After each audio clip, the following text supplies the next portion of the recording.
The AC Wildcats a free $150 wager out of that. Put in code word PHNX and get started with all the fun. Everybody's hopping on. You should hop on as well. And you know who's about to hop on? Arizona's leading receiver, Mr. Stanley Berryhill III. How you doing, Stan? I'm good. How are you?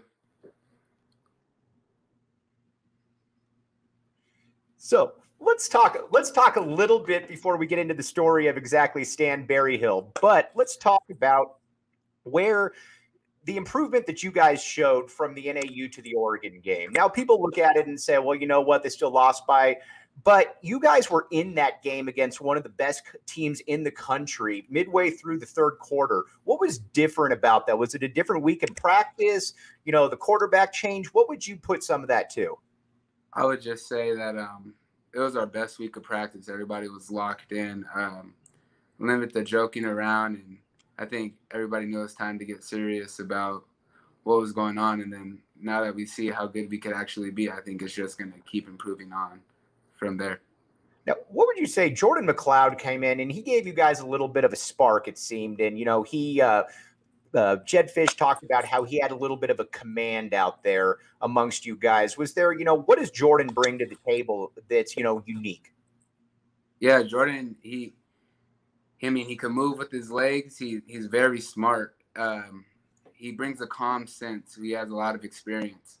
So with all the experience that he's had over the years of playing, he knows how to remain cool, calm, and collected when we face adversity. And even if he takes a sack or throws an interception, he comes right back out the next drive, and it's like it never happened. He has a short span of, if a mistake happens, he could get over it real quick and just be able to keep playing. He doesn't let it affect him too much. We're going to circle back to the team a little bit, but I want to talk about you because you have an incredibly unique story here in Tucson. And before we get to just everything, what does Tucson mean to Stanley Berryhill III?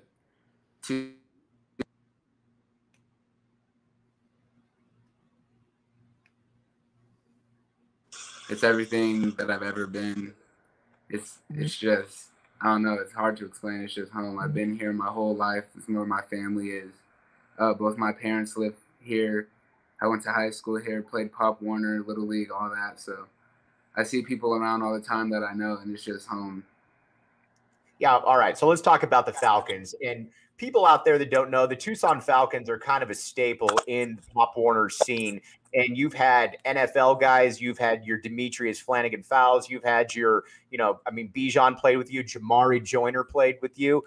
How did that help you? How did that help your experience playing against guys who are all going to be high-level college players? And let's be honest, quite a few guys who are going to get into the NFL. I mean, yeah. Jacoby Covington, another one. Oh yeah, you don't really think about it. When you're younger, you don't really think about, oh yeah, they're gonna play in the NFL, they're gonna play in college. We all dream of it, but it wasn't until the recent years you see all the success that the players who played for the Falcons or grew up around the Falcons have been doing. But we have a lot. But I mean, it's just, we played all sports together. We all ran track together, all played football together. We all played basketball together. So when you see all the players that are going on being successful in the college and the NFL level, you just like flash back to the past and you're like, dang, I didn't realize we had that many great athletes out of Tucson. Now, all right, let's get to the high school part because you put up a lot of numbers in high school at Mountain View, a lot of numbers, but you weren't really recruited, you know, at the level that obviously your talent indicates. Did you, was that frustrating for you? What was your thought process? Because you're putting up numbers, you're playing against, you know, good players, doing everything you can, and the recruiting just didn't quite happen at that point. You know, did that kind of force you to really just kind of bear down, for lack of a better term, and buckle down and become the player you became? Yeah, my whole life I kind of been the underdog, and I haven't always been the main guy on the team, but I've always been a pretty good player. My dad just always would tell me, just when your time comes, just be ready. So like if I was to get 3 passes a game, I got to score in at least one of them. So yeah, it was frustrating at times, but I talked to my parents and they told me that you think you could play Division I football, then you could walk on to any school you want, and we'll figure out how we could pay for it. And U of A has always been my dream school, so when I got the opportunity to walk on there, it was incredible. So you transfer, then you go to Orange Lutheran for a year, to improve your skills, get a little bit more look. What was it like being away from home for the first time, being away from your dad, all of your buddies here in Tucson? It was hard. I mean, you could ask my mom and you could ask my dad. I used to call my mom every night and just tell her how much I miss home, and I used to come back here every chance I got. But when I look back, I think it's prepared me for college, because being away from home, the classes that I was taking at Orange Lutheran, the way that the practices were ran, it was just a whole different structure. And I think that it prepared me for college coming back as a freshman, and I feel like I didn't have to transition as much as most college freshmen would have to. All right, so you're at Orange Lutheran, then you come back to Tucson. You walk on at the U of A. What was the process of getting in touch with the coaches, telling them, hey, I'm Stan Berryhill, I want to walk on? Was it open arms? Did you really have to, fight for your roster spot? What was that transition like? So it's a funny story. So when I was at Orange Lutheran, I didn't really talk to U of A until I talked to ASU. ASU recruited me a little bit at Orange Lutheran and told me I could walk on there. So I was going to walk on to ASU, and I guess the U of A coaches found out, and then one of the alumni from U of A, who was a family friend with us, told Rich Rod that they have this kid and he should be playing here. So we ended up taking the unofficial visit to U of A. I met and talked with Rich Rod a little bit, and I knew that's exactly where I wanted to be. ASU was just because I didn't think I had anywhere else, but it wasn't too hard to get a roster spot. I mean, it was a preferred walk-on, and I ended up earning a scholarship the next year, so it was good. All right. Matt Rain, I think, speaks for a lot of people when he just posted on here. He said, thanks for your leadership, SB3. You're the man. And I think he speaks for a lot of people in this city. Now, you get to college then. And obviously, your first year, you're a contributor pretty quickly, Stan. I mean, not the numbers that you have right now, but you contributed pretty quickly. Was college an easier transition on the field than maybe you thought, or was it about what you thought? It was about what I thought. The game speed is just incredibly fast compared to anything that I've experienced in high school. But, I mean, watching Sean Poindexter, Sean Brown, Tony Ellison, all the guys who were older than me, they were good people to have in my corner to help me with that transition. Tony Ellison and Sean Brown, they played my position, so I played behind them my first year, and just copying them, mimicking their game style. And when I got in the game, I just did whatever I could to contribute. Talk a little bit about your relationship with Jamari Joyner. You guys have gone back to the Falcons. You guys are kind of synonymous with each other. I mean, when somebody mentions one of you guys, you mention the other. You're both wide receivers. Is that a kind of a special bond that you guys both have? I mean, yeah, he's been my childhood friend since I was 6 and he was 5. I used to stay at his house on the weekends after games, and we ran track together. So, yeah, me and Jamari have a pretty close relationship, and it's been that way since we were 5 and 6. And now that he plays receiver, I mean, before it was like he played quarterback, so I was like, oh, yeah, you're going to be throwing to me. And now he's lining up alongside of me, so I think it's pretty cool. Before we get into, this season and, what you're doing on the field, after the coaching upheaval, obviously, like a lot of people, you entered the portal, look around, committed to Ball State. Now, Jedd Fisch comes in then. What was the pitch from Coach Fisch, and what made you look and say, you know what, this is the guy that I want to continue to play with for the rest of my college career? Oh, yeah, Coach Fisch, he has this unbelievable swagger about him, the confidence that he has. And he told me, we talked on the phone, he told me he has a vision for the program, and he wants me and some of the other guys to be a part of, he wants us to be like the roots of the program to turn it around. And once he said that, I knew like he was a coach I wanted to play for. And then I talked to KC, Coach Cummings, the receiver coach, and he was on the same page as Coach Fish. It didn't seem like it was any wishy-washy stuff going on.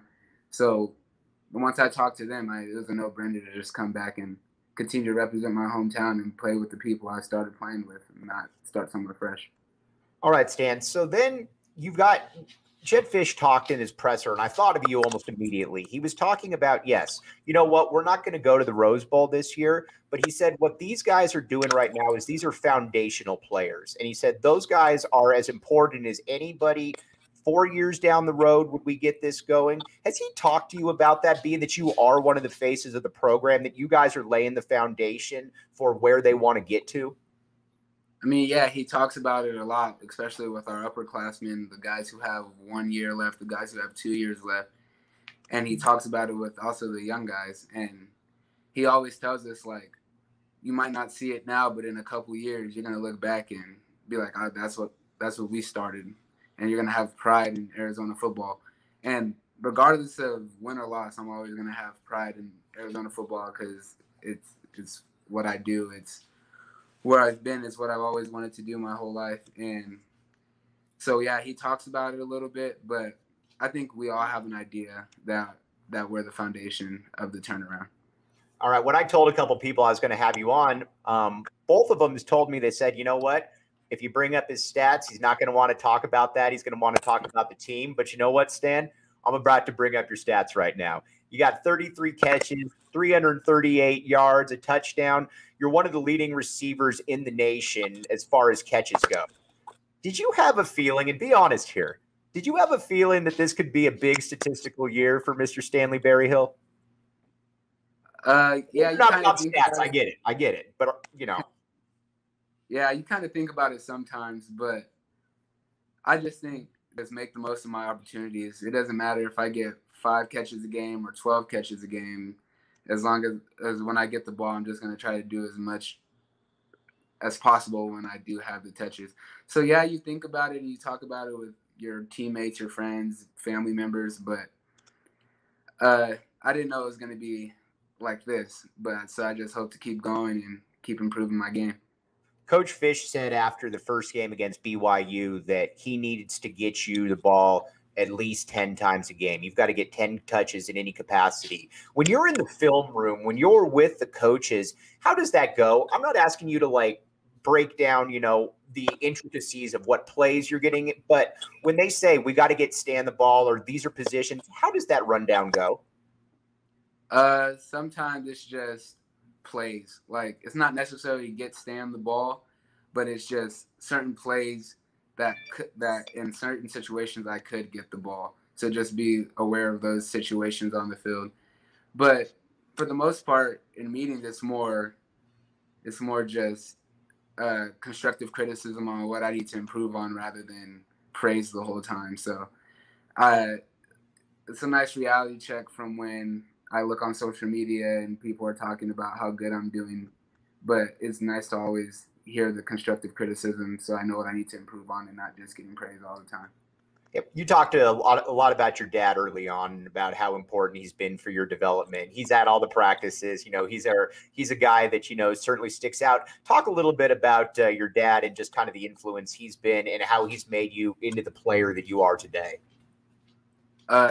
Ever since I was 5, my dad has always had a plan for me and wants me to be the best player I could be, regardless of what sport it was. If I was playing volleyball, he would go and throw the ball up and I would spike it. Or if I was playing lacrosse, he didn't even know how to play lacrosse. He'll figure out how to learn how to do whatever he can to make me a better player. So not even in just football, he helped me in the athlete I was in every sport. Even if he didn't know it, he'll go and research and figure out what's the best way or ideas of how I can get better. So, yeah, he's been a big part of my success in my whole athletic career, especially in football. He does it. He's a great man. I mean, he helps my little brothers also. And he just wants everyone to be great around him. So regardless of if you're his kid or if you're just one of the kids he coaches, he's going to do whatever he can to make you the best player he can. All right, Stan, we just got a couple more minutes here. I wanted to talk a little bit going forward about where the program is. So you've got a bye week right now. You're coming off a performance against Oregon where you scared Oregon. Let's be honest here. I was watching that game. You were on the field. Anytime it's a one-possession game midway through the third, that's an issue for the team, especially the favorite team. You got a bye week now. You got UCLA coming in. What are the behind-the-scenes MOs that the coaches are saying basically about building off the Oregon game, using this bye week as kind of a springboard to get into UCLA? I mean, we're just focusing on not beating ourselves. I mean, we had 5 turnovers in the Oregon game, which if 2 of those turnovers did not happen in the red zone, then maybe the outcome is different. You never know. So we just focus on not beating ourselves, and because that's what we do a lot is we beat ourselves or we don't capitalize in certain situations. So we're just focusing on capitalizing in certain situations, not beating ourselves, and getting an early look at UCLA.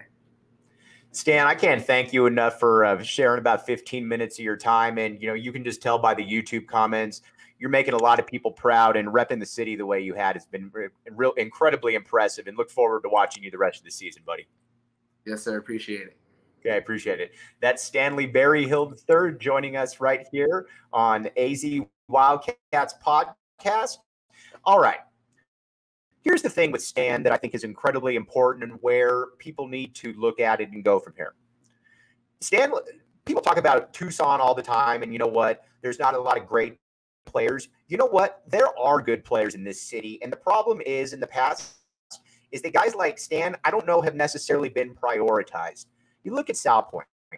You look at a school that you've got Bijan Robinson. You've got at Texas. You've got Lathan Ransom at Ohio State. You've got Mateo Melee at Washington. You've got all of these different players out there that are guys who can really play at the highest level. These are the kind of guys that need to be prioritized. And I think Jedd Fisch gets that. And that's the one thing about this new coaching staff is that they're not going to be outworked recruiting. And you could just tell by the way that Stan was talking during this interview that he's proud of what they're accomplishing. And he's proud, quite frankly, of what this coaching staff has been able to do, prioritizing everything that they've done. Now, one thing that you're going to want to also do if you get the opportunity, you're going to want to hop on to DraftKings and you're going to want to put in code word PHNX. And you know what? You get a $1, you put down $1, you get a $150 free play out of that. I know quite a few people that have hopped on there and they've done exactly that, and they've gotten $150. And you know what? There's nothing better than watching a game and you got a little bit of action in there on the side. Now, the one thing, though, that everybody needs to know is you got to download the DraftKings app. That's the most important part. And again, code word PHNX. And this is for Arizona only. You got to be 21 and up. And if you got a gambling issue, 1-800-NEXT-STEP. New customers only, minimum $5 deposit and a $1 wager required. Eligibility restrictions apply. See DraftKings.com/sportsbook for details. But everybody's hopping on DraftKings, and you know what? Quite frankly, everyone out there should as well.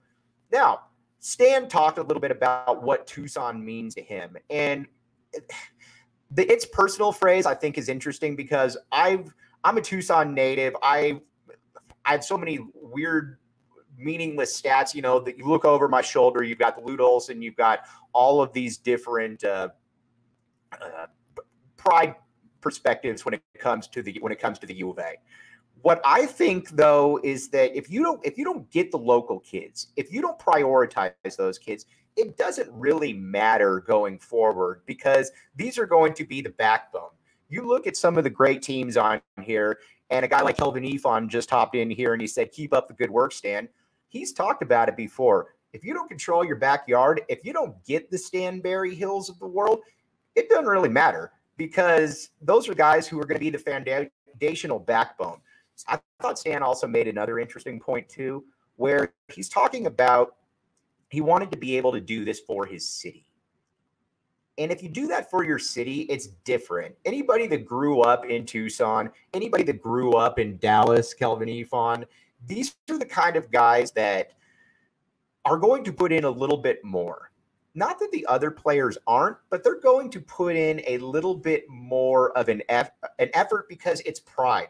when they leave and they go out to hang out with their buddies at parties or on campus, these are guys that they've known for 20 years. These are people that they know, and they're repping that university. So it's incredibly important to be able to keep kids like that home, especially good kids like that.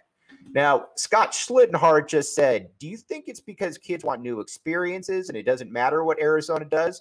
If they're a 4 or 5-star kid, Arizona can't compete with the Oregons. You know, Scott, I think that's a good point, but I would differ with it a little bit. Sure, a guy like Bijan Robinson might not ever go to the University of Arizona. I get that. But you know what? Just because he says no doesn't mean that I'm not going to recruit him until the very end. And I know that there was some frustration amongst, at times, at Sal Point about the previous coaching staff just not being engaged. These are layups right here. Again, you might not get these kids, but if you've got 4 or 5 D1 kids each year, and Stan's an exception because Stan didn't go to Sal Point, but you've got 3 or 4 kids that are open to coming to the U of A, you've got to use that because these are kids that can play. And then you branch out, you start looking at Phoenix, you start looking at LA. And I think that Jed Fish, quite frankly, gets that. And I think when you look at the players, and sure, it's been a tough season, but I think when you look at the players, I think they get that one as well, that this is going to be a little bit of a process, but at the same time, it's something where when you get to that part, when you become that foundational piece, you're almost going to feel a little bit better. And Scott just responded where he says, got to ask the pretty girl out, even if she ultimately says no. But you know what? The pretty girl, though, is also, if you're persistent and you have a product out there to be proud of, the pretty girl might also start taking a second look. You've got to be in there, and that's got to be your mentality going forward. And the cool thing here is if you're listening to this, we're going to have a lot of pretty cool guests on. We had Stanley Berryhill on. We're going to have Benedict Mathurin, U of A projected first-round pick in basketball coming up later in the week. And you know what? Subscribe to the AZ Wildcats podcast. You should also check out Go PHNX. You got a lot of good stuff from all the beats around the state. You've got live streams like this. Everybody's doing a great job. You've got consistent articles. It's really kind of it's the place to be, and it's only going to get bigger. And I wanted to transition just a little bit because this is going to be our last live stream until Media Day. But Arizona Hoops is here tomorrow.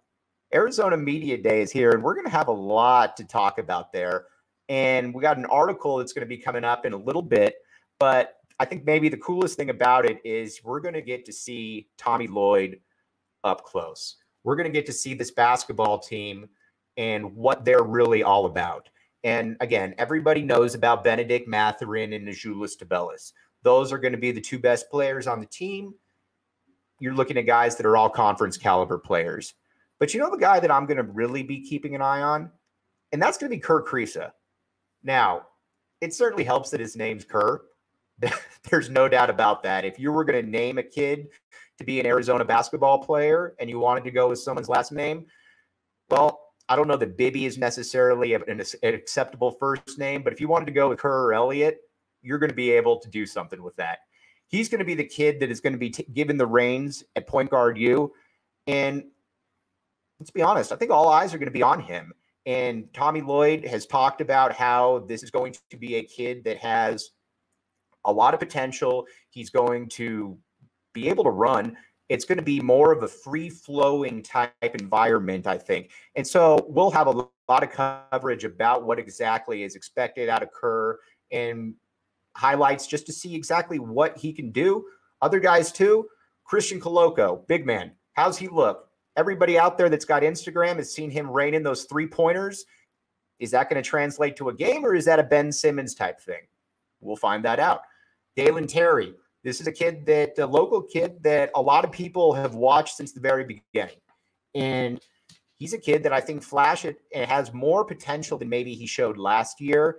And in this positionless basketball scheme, it's going to be fun to see how exactly he's incorporated into what Tommy Lloyd wants to do. Is he going to play some big? Is he going to play some small? There's a lot of different angles to take. It's a new era of basketball. And you know what? at AZ Wildcats podcast. We're going to be there. Go PHNX is going to be on there at the beginning. And again, you know, if you're not on DraftKings right now, you should be on DraftKings because we got college basketball right around the corner. And growing up in the Lute Olson era, if there was an over that I could bet on, I'm probably going to use DraftKings on that because they're probably going to be going over. You got the best time of the season where you got basketball, you got football, and you can parlay. You can do a lot of different things. And if you put in the code word PHNX, you put down $1, you get a free $150 play out of that. I mean, let's be honest here. Is there anything really cooler than making money while you're watching sports? And that's exactly what DraftKings can do. And you know what? I'll be looking at some of those angles for sure all season with U of A basketball team. But just wanted to kind of give you guys a heads up that we're going to be covering this really, really closely. And obviously, we're not going to sacrifice the football coverage. Guys like Stan certainly make it easy to cover this team because you can see where they're going. But I just want to thank everybody that listened, everybody that contributed on YouTube, Stan Berryhill, Adam Gonzalez, the entire program. That was an awesome interview, and this will be posted up shortly on the podcast. But for everybody listening, thanks again, and we'll be back with you. Be putting out a lot of stuff on social media tomorrow from the U of A Basketball Media Day. But again, Stan Berryhill, thank you, my man, and thank you out there for everyone listening. This has been the AZ Wildcats podcast.